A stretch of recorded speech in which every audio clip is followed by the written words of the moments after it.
We are familiar with months, seasons, and years. We understand vaguely the effects that the Earth's rotation, tilt, and movement through space have upon our lives, but we are ignorant as a species to much larger cycles in our own history that correspond to our path and position through space.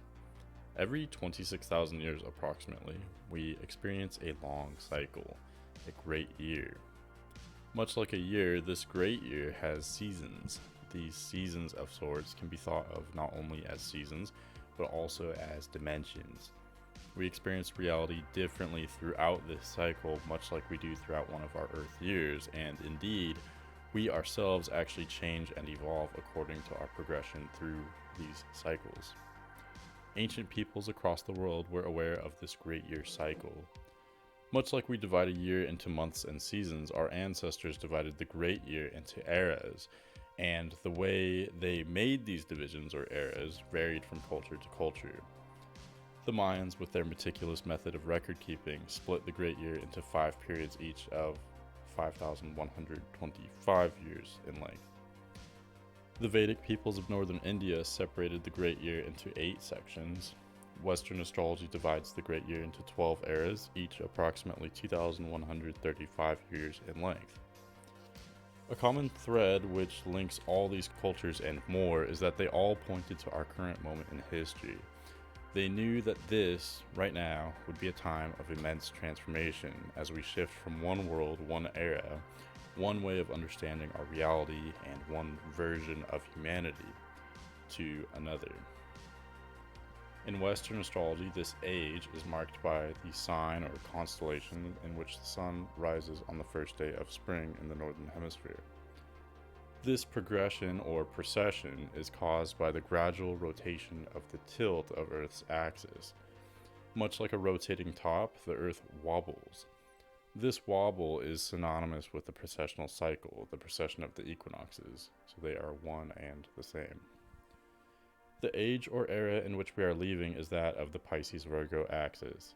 This 2,125-year long period was one of confusion and fear, Pisces.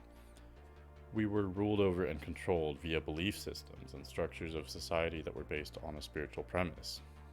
This spiritual premise acknowledged basic truths of our reality. It acknowledged that we have a soul which carries on after this lifetime. It acknowledged a higher power or creator power of sorts, a god of sorts, or gods. However, these and other truths were corrupted with lies, manipulation, and division. We were separated by differing belief systems which put us against one another. These differing belief systems posed as forces meant to enlighten us, and yet they often punished us or even tortured us and kept us from developing our own connection to spirituality and higher consciousness. Thus, we became lost in lies, manipulation, confusion, and fear. On another level, our lives were ruled by endless detail and nuance, Virgo. We were told that there was a correct way to live our lives and that we must conform. Though 2,000 years may seem like a long time to us, this experimental phase of the human species was short in duration. This era was one of constant change and flux, being a mutable era.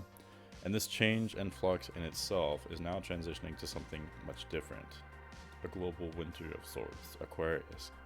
Aquarius is the sign of enlightenment, of streaks of genius and revolution. It is a sign of compassion for one another, for humanitarianism. It is also highly experimental. Despite pertaining to individuality and self-expression, Leo, this axis also pertains to the group Aquarius. Not just the group, but society, the collective, the far future, etc. As we approach the next age, we are becoming surrounded by technology and information, by science. It is yet unclear whether this science and technology will free or enslave us, and whether it is currently freeing or enslaving us. The manipulation continues. Shall we be ruled by a new system, one which acknowledges some amount of truth but incorporates falsehoods intending to keep us from developing a greater understanding of our own reality? A system which operates with information and technology rather than spirituality and mysticism? Ultimately, we do have free will. We always have free will. So long as this free will is not hijacked, we can create our own reality. There are many differing opinions on the nature of the Age of Aquarius. What themes will it explore? When will it begin? I will share my own understanding. The Age of Pisces ends in the year 2012. In that same year begins a relatively small transition period, roughly 15 years in length. By around 2026-2027, the Age of Aquarius begins. This same age corresponds to a so-called 10,000-year golden age that is found in many myths, legends, and prophecies.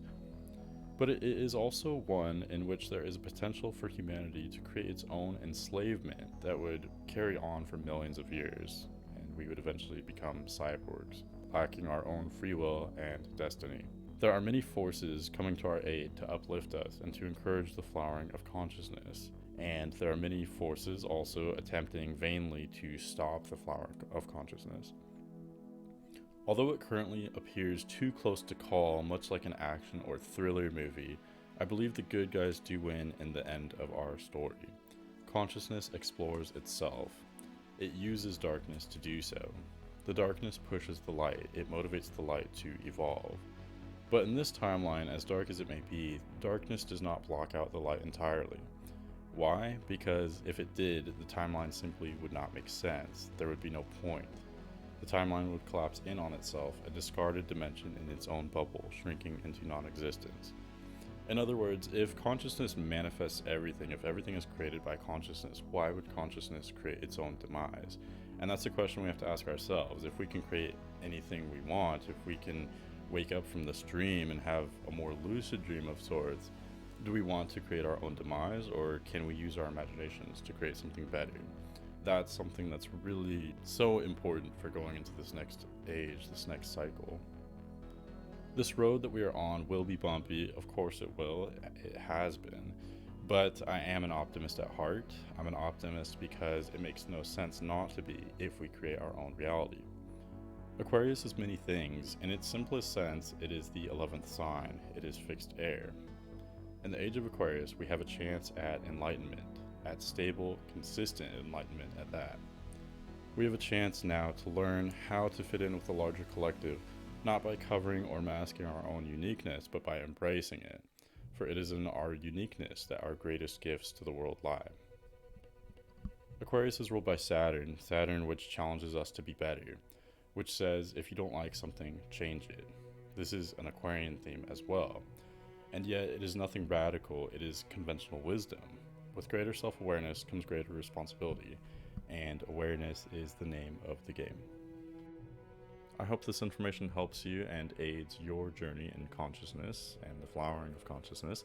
Subscribe to my channel for more information and videos like this, or if you have any suggestions or comments, or if you'd like a personal reading, feel free to email me at manic.mercurian@gmail.com. Thanks for watching, I'll see you later.